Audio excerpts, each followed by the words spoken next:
고성호 칼럼입니다. 가급적이면 제가 격앙된 심정을 누르고 차분하게 그리고 냉정하게 말씀드리겠습니다.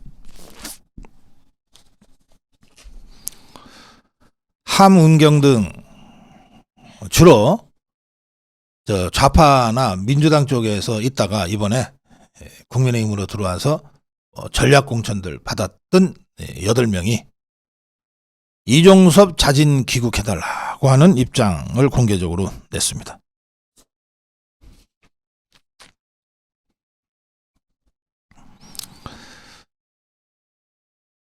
이렇게 해야 선거에 좀 도움이 될 거라고 생각한 것 같습니다. 강서 의뢰 지역구 조정받아 전략공천 받은 박민식, 우리 자유파 국민들이 정말 좋아하고 사랑했던 박민식입니다.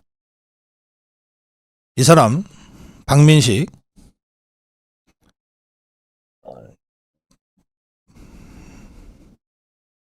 이종섭 이 대사에 대해서 임명 철회 아니더라도 어쨌든 직접 해명하는 등의 타개책을 찾아야 한다고 주장했어요.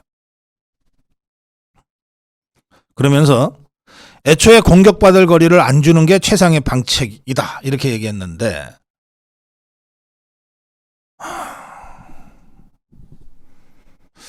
이 박민식이 이렇게 순진한 사람인 줄 제가 몰랐어요. 자, 광우병 사태, 세월호 사태, 천안함 사태, 박근혜 대통령 탄핵 사태, 후쿠시마 오염수 방류 사태, 오염 처리수 방류 사태. 우리가 빌미를 줘서 시작된 일입니까? 그러면 광우병의 빌미를 안 주려면 미국과의 FTA를 포기했어야 되는 건데, 그러니까 좌파 공격이 두려워서 FTA를 포기해라. 세월호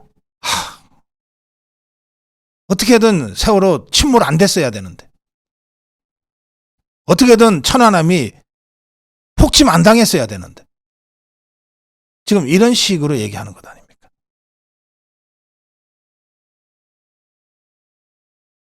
종북 주사파들이 빌미를 안 준다고 공격 안 합니까? 공작을 해서라도 공격하는 게 종북 주사파들이잖아.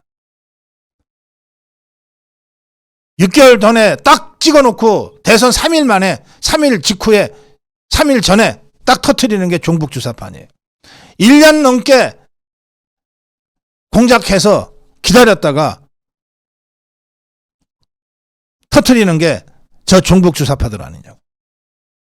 빌미를 안 준다고 종북 주사파들이 가짜뉴스 안 만들어내고 괴담 안 만들어내고 공작 안 하냐고. 김은혜 대통령 대변인하고 인수위 시절, 그리고 직전까지 대통령 홍보수석 한 자입니다. 이 자가 그렇게도 원하던 분당 의뢰 지금 출마를 했어요. 이 자가 페북에다 이렇게 썼습니다.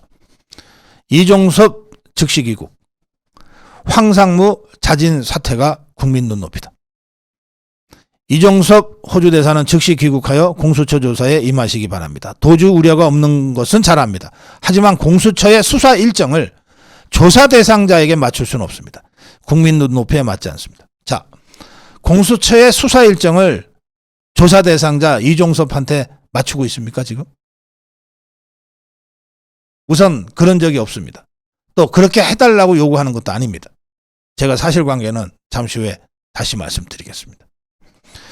야, 이게 제가 화 안 내고 흥분 안 하고 말씀드리려고 하니까 진짜 힘드네요.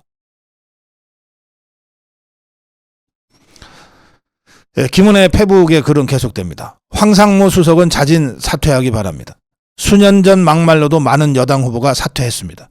대통령실 수석이 예외가 될 수는 없습니다. 역시 국민 눈높이에 맞지 않습니다. 지체하지 마십시오. 자, 수년 전 막말로 여당 후보 사퇴한 것이 올바르다, 잘한 일이다 라고 하는 전제하에 여당 후보들도 사퇴했는데 황상무 지체하지 마라. 이렇게 주장한 겁니다. 가정이 잘못됐어요. 전제가 잘못됐어요. 이 문제도 제가 잠시 후 팩트체크 통해서 여러분들의 판단을 도와드리겠습니다. 김은혜가 페북에 쓴 거의 똑같은 얘기를 한동훈이 어제 했습니다. 자, 김은혜 페북은 이종섭 즉시 귀국, 황상무 자진 사퇴 이렇게 주장했어요. 그것도 처음부터 끝까지 실체도 없는 국민 눈높이 가지고 주장했는데 한동훈은 어제 이렇게 발언했습니다. 이종섭 즉각 귀국, 황상무 거치 점검. 그 말이죠. 그러면서 한 걸음 더 나갔습니다. 이종섭에 대해서 공수처는 즉각 이 대사를 소환 통보해야 하고 이 대사는 즉각 귀국해야 한다.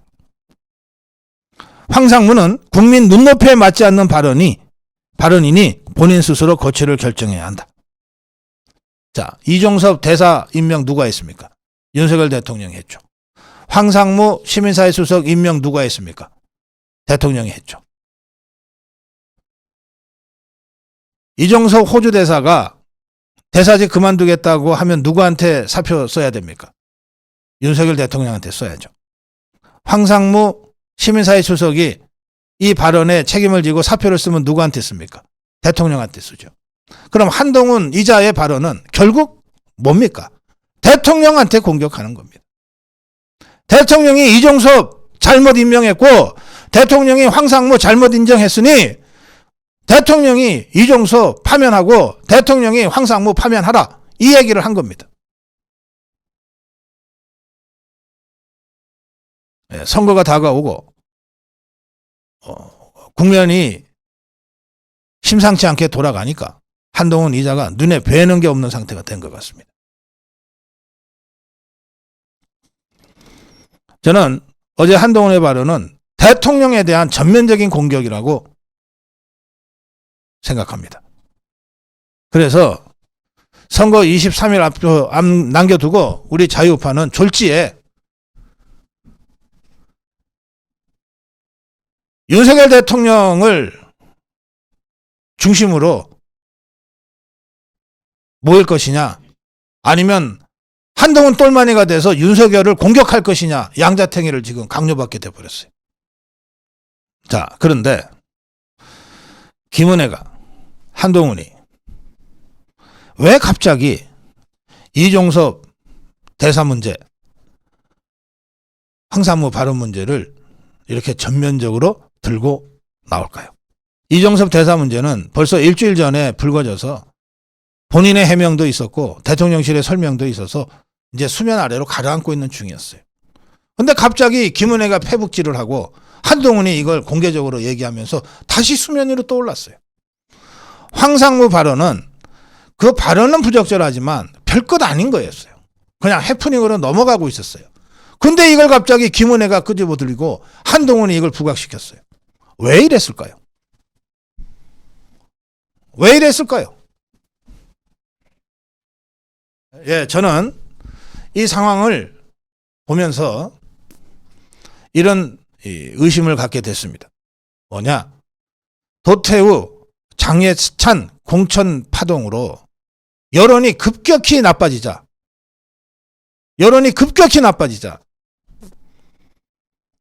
국면 전환을 하기 위해서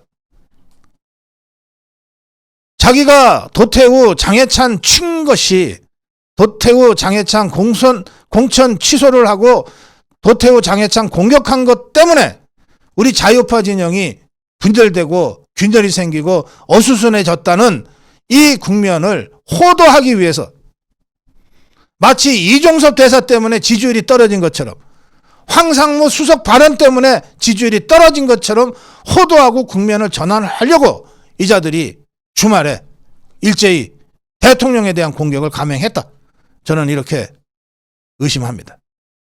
이슈는 이슈로 덮는다. 도태우, 장해찬 이슈를 이종섭, 황상무 이슈로 덮는다. 그러면서 결과적으로 윤석열, 한동훈 대결 구도가 만들어지는 것도 나쁘지 않다. 그렇게 해서 한동훈이 윤석열 대통령 똘마니가 아니라는 것을 보여주는 거가 한동훈의 대권 구도에 도움이 된다. 이런 사악한 계산 끝에 저지른 일이라고 저는 생각합니다. 그래서 제가 말씀드립니다. 이제 우리 자유파 국민들은 윤석열 대통령을 옹이할 건지 아니면 한동훈 편에 서서 윤석열을 공격할 건지 양자택일을 지금 강요받게 생겼다. 팩트체크만 짧게 하고 결론 내리겠습니다. 이종섭 대사는 지난 9월에 종북주사파들이 고발을 했는데 공수처가 한 번도 소환 조사를 하지 않고 석 달이 지나갔어요. 지금 확인된 바로는 공수처가 전혀 이종섭 고발건에 대해서 수사 준비가 안 됐다는 거예요. 그런 상태에서 12월에 이종섭 호주 대사 내정설이 정치권에 퍼지자 급하게 출국금지부터 해놓은 거예요. 몰래. 그리고 그걸 2번이나 연기했어요. 출국금지를. 한 달 지나서도 출국금지 해놓고도 수사를 안 한 거예요. 한 달이 지나자 또 출국금지 해놓고 또 수사를 안 한 거예요. 그러니까 대통령실도 전혀 모르고 이종섭 대사 본인도 전혀 모르는 상태에서 이제 대사 임명 아그레망 절차가 마무리되고 이제 출국하기에 이르는 거예요. 그 시점에 이게 보도가 되니까 공수처가 뒤늦게야 당신 출국금지돼 있어요. 비행장 나가서 창피당하지 마시고 라고 통보를 해준 것 같아요. 그러니까 이종섭 대사가 그때 비로소 알게 됐고 변호사를 선임해서 법무부에 출국금지 관련 심의위원회에다가 이러한 사정에 있으므로 부당한 출국금지다. 해제해달라. 이렇게 해서 법무부로부터 출국금지 해제를 받았어요. 합법적으로. 그리고 난 다음에 이종섭이 공수처에 자기 발로 자진해서 갔어요. 찾아갔어요.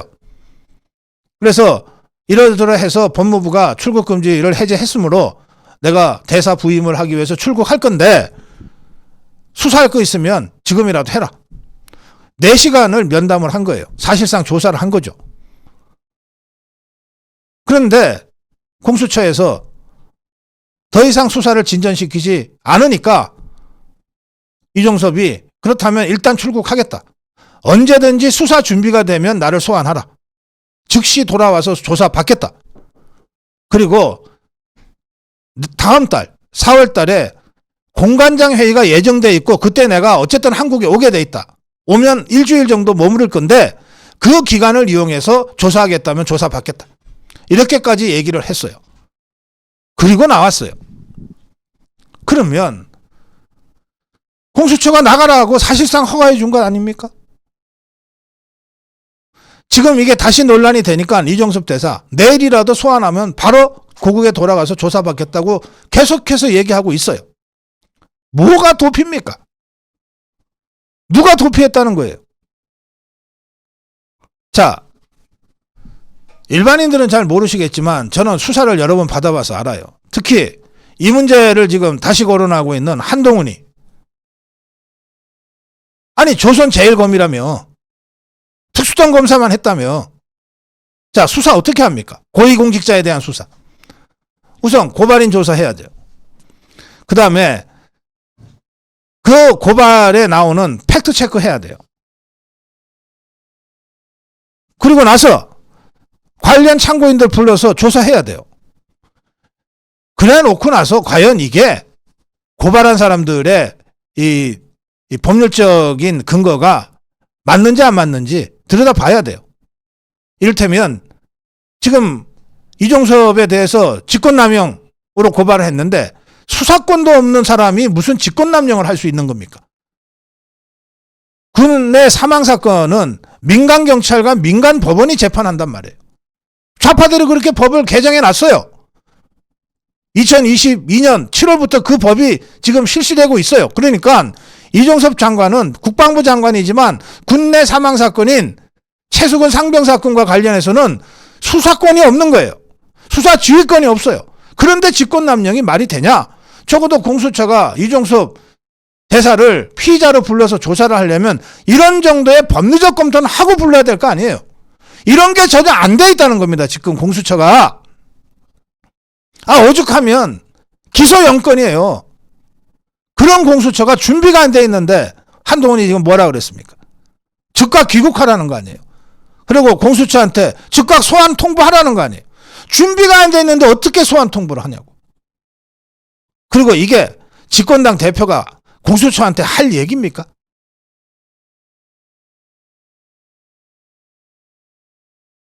홍보수석 진행자가 국방장관 지낸 호주 대사한테 즉각 귀국이라고 공개적으로 떠들 일입니까 이게? 제가 설명한 팩트에 입각해서 여러분들 판단을 해보세요. 이게 말이 되는 상황인지. 황상무 건 이렇습니다. 제가 40년 언론 활동을 했어요. 저는 기자인 적이 한 번도 없습니다.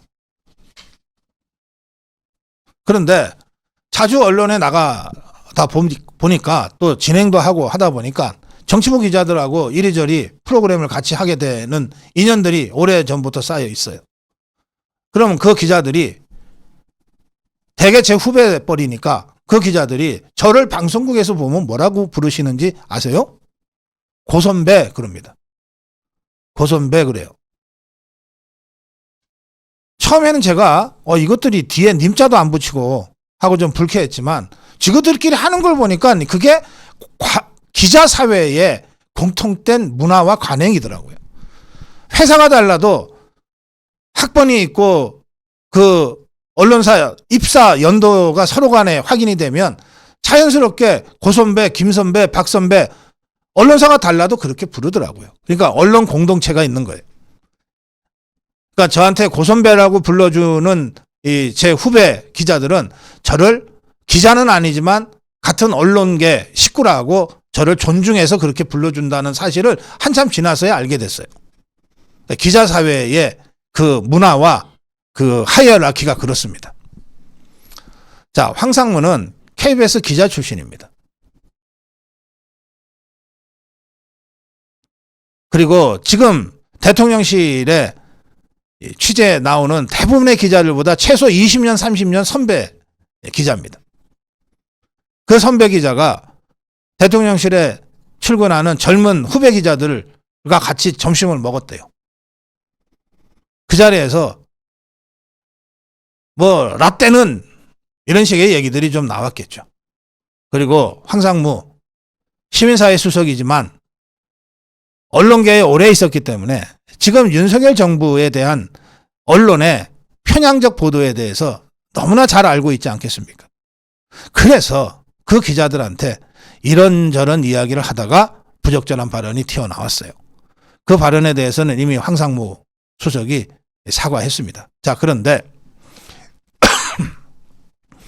황상무 발언의 진위는 뭐냐? 이겁니다. 제가 발언 전문을 여러 번 들여다봤는데 황상무 발언의 진위는 이거예요.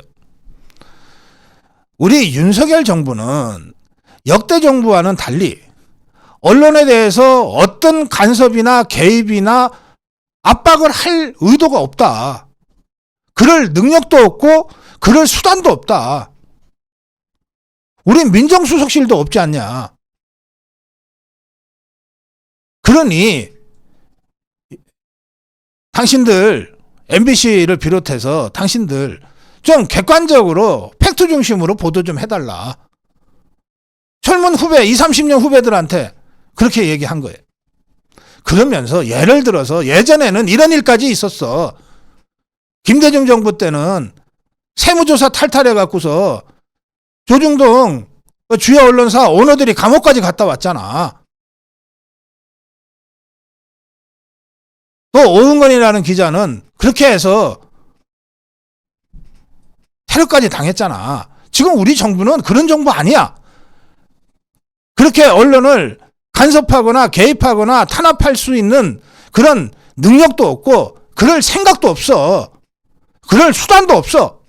그러니 좀 객관적으로만 써줘. 이 얘기한 거예요. 이게 협박이에요? 애원이고 애소지.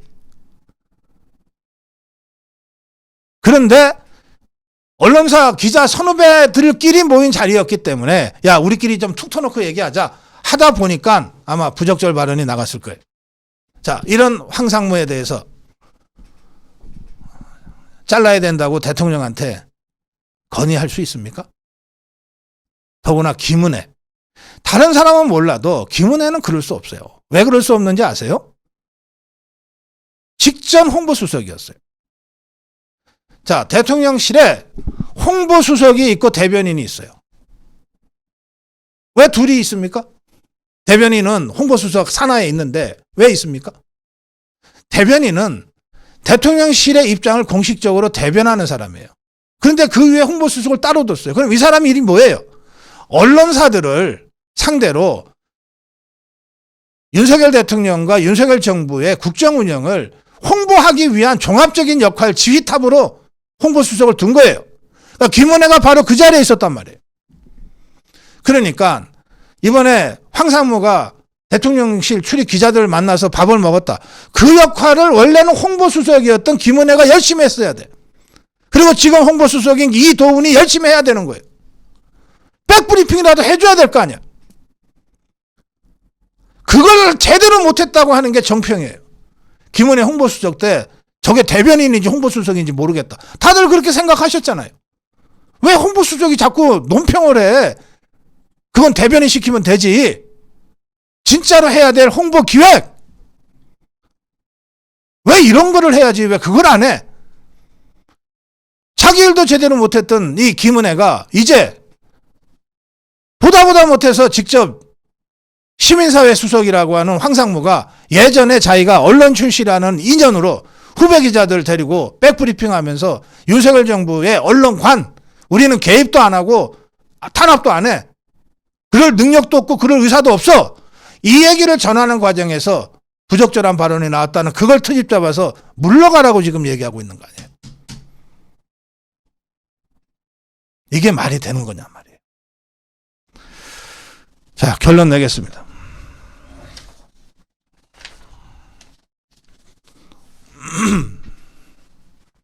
제가 아무리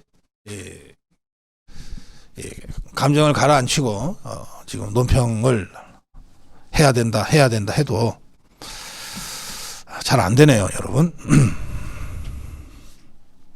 여러분, 제 심정을 그냥 솔직히 말씀드릴게요. 차라리 이번 선거 집시다.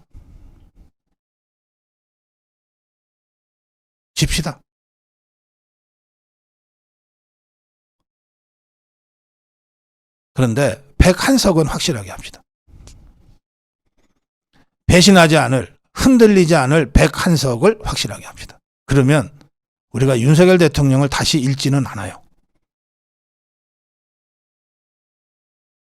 그리고 다시 시작합시다. 김대중이는요, 야당 때 딱 80석, 똘똘 뭉친 80석 가지고 결국 정권을 잡았어요.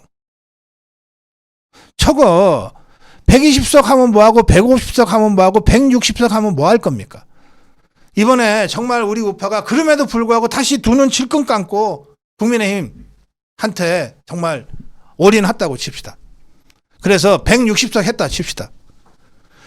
7년 전에 박근혜 대통령 탄핵할 때 배신자 62명 있었어요. 160석 해도 62명이 배신하면은 다시 윤석열 대통령 탄핵 당해요. 배신자 기회주의자 160석은 우리한테 아무 의미 없어요. 대통령한테 부담만 되지 힘은 되는 거 하나도 없어요. 언제 이것들이 배신할지 모르기 때문에 늘 뒤가 불안한 상태에서 국정 운영해야 돼요. 이런 것들 다 정리합시다. 차라리 집시다 우리가 이번 선거. 지대 진짜 제대로 된 자유우파, 어떤 경우에도 흔들리지 않고 배신하지 않을 자유우파 101석을 만듭시다. 그게 진정으로 우리가 성공하고 승리하는 길이라고 저는 생각합니다. 제가 오늘 논평에서 얘기한 한동훈이, 김은혜니, 안철수, 박민식, 윤희숙, 김경률이 따위는 여기 이름도 기지도 못할 정도의 허접한 자들이지만 다 정리합시다. 우리가 7년 전에 대통령을 빼앗기는 과정에서 정말 여러분들 어떻게 싸우셨습니까? 그 광화문 국민 대혁명을 만들어가는 과정에서 여러분들 각자가 어떤 마음으로 싸우셨어요? 그때 광화문에 코빼기도 보이지 않았던 자들 아닙니까? 이 자들이 전부 다. 그런데 이제 와서 국민의힘 주인 행세하고 정부 주사파 피투성이가 돼서 싸운 사람들 공천 탈락시키고 취소하고 이런 자들한테 다시 배지 달아주고 정말 우리가 안심할 수 있어요? 야, 이제 우리가 이겼으니까 대통령 탄핵당할 일은 없겠네. 그렇게 진짜 믿을 수 있겠어요? 저는 지금 흐름으로 보면 조만간 이 선거전 끝나기 전에 조만간 내일이나 모레나 윤석열 탈당하라는 주장이 어느 자의 입에서든 나올 수 있다고 생각합니다.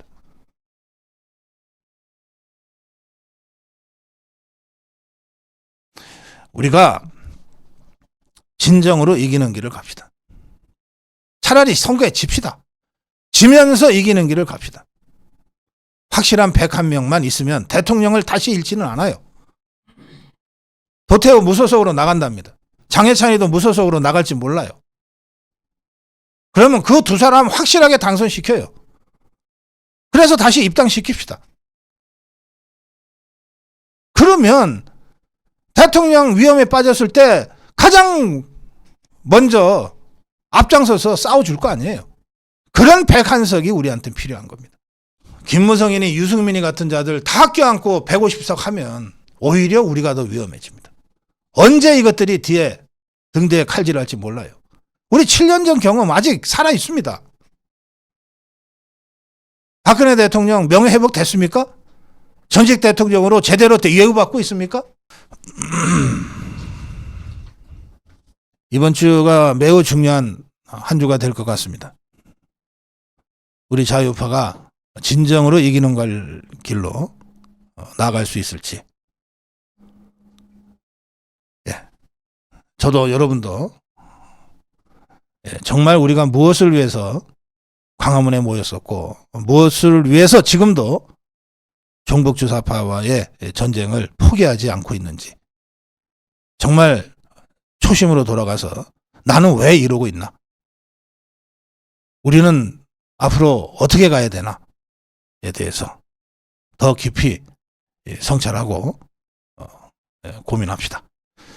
고성국 칼럼이었습니다.